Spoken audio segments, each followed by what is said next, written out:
దాన్ని చూచుటయే విశ్వాసము. విశ్వాసం గలవానికి అది కనపడిద్ది భవిష్యత్తు. విశ్వాసం లేనోడికి అది కనపడదు, అది అందదు.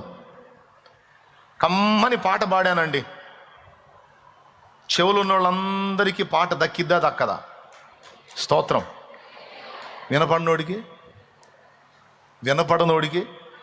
నేను ఎంత కమ్మని గీతం పాడినా ఏందంట అంటాడు. పాట పాడుతున్నాడు, పాట పాడుతున్నాడు. ఏంది కొంచెం పెద్దగా చెప్పి తినపడదులే, ఇంకాడ చెప్పేదిరా నాయన, గొంతు అంతా ఇంతున అరిచి గొంతు పగిలిపెట్టాడు చెబుతుంటే పాట పాడుతున్నాడు.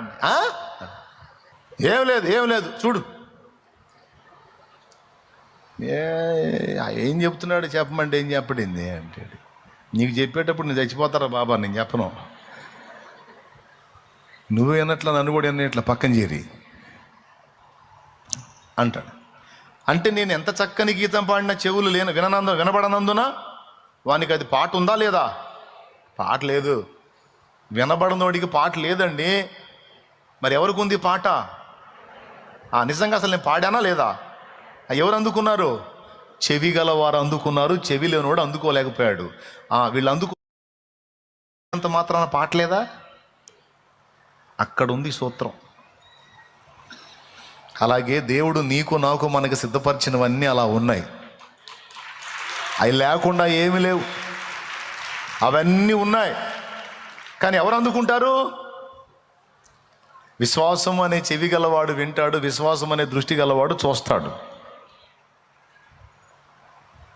చక్కని చిత్రం ఒకటి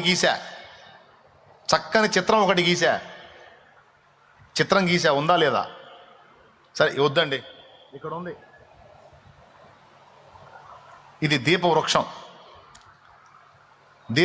ఇది ఎంతమందికి కనపడుతుంది? రైట్. సరిగ్గా చేతులు ఎత్తలేని వ్యక్తికి ఉందా లేదా? అలాగని ఇది లేదా? విశ్వాసం అంటే అది. దేవుడు అనుగ్రహించేవన్నీ ఉన్నాయి, కానీ విశ్వాసం అనే దృష్టి కలిగిన వారు మాత్రమే వాటిని స్వతంత్రించుకుంటారు. విశ్వాసం అనే నేత్రాలు లేని వాడికి దేవునివి అందవు, అవి లేనట్టే ఉంటాయి. కానీ అలాగని లేవా? ఉన్నాయి. అలాగే యాకోబు జీవితాన్ని మీరు కానీ చూడగలిగితే, యాకోబు ఆశించినవి ఉన్నాయా లేవా? ఆ యాకోబుకు తెలుసు, జ్యేష్ఠత్వపు హక్కు కోసం ఇన్ని బాధలు పడ్డాడు.